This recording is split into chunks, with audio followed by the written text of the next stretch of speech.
नहीं रहा है। अभी देख रहे हैं आप 5 राज्यों में कर्जा मुक्ति अभियान की टीम ने कोई आह्वान नहीं किया था, फिर भी नरेंद्र मोदी जी अब भारतीय जनता पार्टी के खिलाफ लोगों ने वोट करना शुरू कर दिया है। उन 5 राज्यों के मोदी जी को जनता का कर्जा माफ करना ही पड़ेगा। अब मोदी जी के पास कोई विकल्प नहीं रहा है। अभी देख रहे हैं आप 5 राज्यों में कर्जा मुक्ति अभियान की टीम ने कोई आह्वान नहीं किया था, फिर भी नरेंद्र मोदी जी अब भारतीय जनता पार्टी के खिलाफ लोगों ने वोट करना शुरू कर दिया है। उन 5 राज्यों के नतीजे आपके सामने आ जाएंगे, पता चल जाएगा भारतीय जनता पार्टी बहुत ज्यादा नीचे जा रही है। नरेंद्र मोदी जी को 2024 में यदि देश का प्रधानमंत्री बनना है, उन्हें दोबारा सत्ता में आना है, उनके पास जनता की कर्जा माफी के अलावा कोई विकल्प, कोई ऑप्शन नहीं है। जनता का कर्जा माफ करना ही पड़ेगा और कोई विकल्प नहीं है। हम सबका, आप सबकी मेहनत रंग ला रही है, हम सबका दबाव मेहनत रंग ला रहा है। 11.5 लाख से ज्यादा लोग कर्जा मुक्ति अभियान में जुड़े, उनकी जानकारी भारत सरकार तक पहुंची। अब सरकार पर दबाव पड़ रहा है, नरेंद्र मोदी जी के पास अब कोई और विकल्प नहीं बचा। और मैं भारतीय जनता पार्टी के कार्यकर्ताओं को, नेताओं को यह कह देना चाहता हूं, हमारी किसी पार्टी, किसी नेता से लड़ाई नहीं है, लेकिन यदि नरेंद्र मोदी जी ने, भारतीय जनता पार्टी ने, यदि भारतीय जनता पार्टी के नेताओं ने, कार्यकर्ताओं ने जनता का कर्जा माफ नहीं किया, केवल अमीरों को राहत देते रहे, तो ये जनता अब उनका साथ देने वाली नहीं है। ये भारतीय जनता पार्टी के नाम में से जनता हटाना पड़ेगा।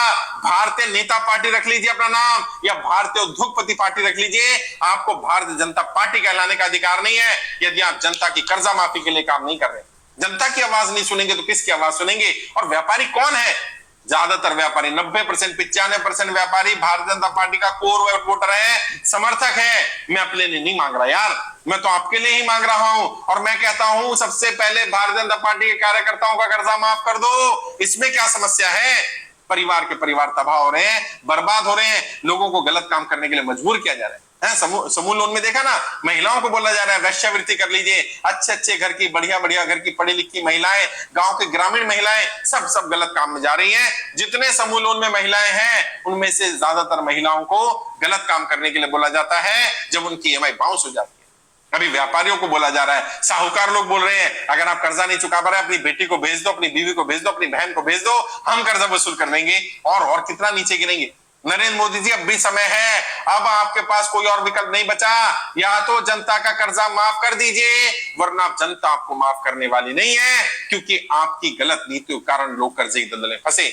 लोगों की मांग क्या है? जो लोग नोटबंदी, GST, लॉकडाउन के कारण कर्जे की दलदल में फंसे, उनका कर्जा माफ करना उस सरकार की जिम्मेदारी है, उस नेता की जिम्मेदारी है जिसने नोटबंदी करी, जिसने GST लगाया, जिसने लॉकडाउन लगाया। नरेंद्र मोदी जी आप ही थे जिन्होंने कहा था नोटबंदी में 50 दिन दे दो। अब तो 5 साल से ज्यादा हो गए, लोगों के व्यापार तबाह हो गए हैं। आपने GST लगाया गलत तरीके से, उसको इंप्लीमेंट सही नहीं कर पाए, उससे नुकसान हो गया। बड़े व्यापारियों को लाभ होता चला गया, आम जनता पिसती चली गई, आम व्यापारी मरता चला गया, व्यापार तबाह होते चले गए। आपने लॉकडाउन लगाया, बिना सोचे समझे आधी रात को आकर के बोल दिया, और 21 दिन का बोला, और उसको बढ़ा करके आपने 3 महीना कर दिया। आपने सोचा ही नहीं व्यापार कैसे चलेंगे।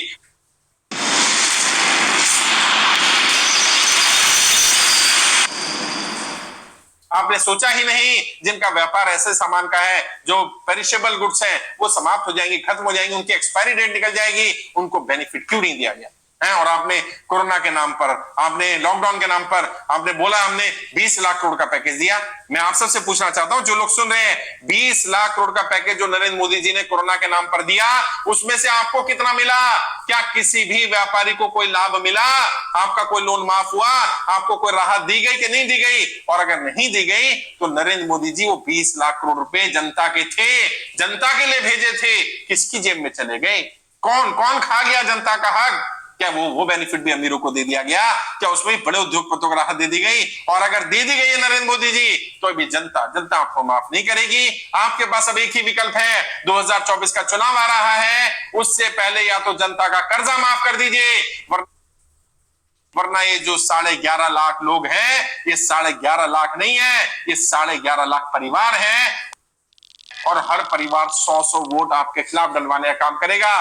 तो आप सोच लीजिए 11.5 करोड़ वोट आपके खिलाफ डलने वाले हैं, और ये वो हैं जो व्यापारी वर्ग है। ये व्यापारी आपका कोर वोटर है। आपको जो 22-22.5 लाख वोट मिले, उनमें से 11.5 लाख वोट जाने वाले हैं, मैं अभी बता रहा हूं। और अब आपके पास कोई विकल्प नहीं है। और मैं जनता को भी कहना चाहता हूं, लोगों को अवेयर कर दीजिए, जानकारी दे दीजिए कि यदि नरेंद्र मोदी जी जनता का कर्जा माफ नहीं करते हैं तो चाहे हम इस पार्टी के वोटर क्यों ना हो, सपोर्टर क्यों ना हो, कार्यकर्ता क्यों ना हो, इस बार हम नरेंद्र मोदी जी को हराएंगे।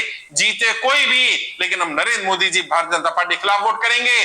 जैसा बाकी 5 राज्यों में अभी हुआ है वैसा ही देश में होगा। नरेंद्र मोदी जी भारतीय जनता पार्टी के उम्मीदवार वोट मांगने भी नहीं जा पाएंगे।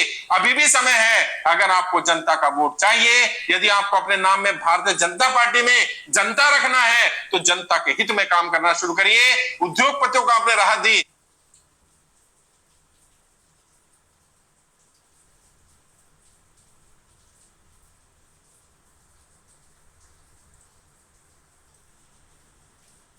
अमीरों को राहत दी, आम जनता को भी राहत देनी पड़ेगी। जनता का कर्जा माफ करना पड़ेगा।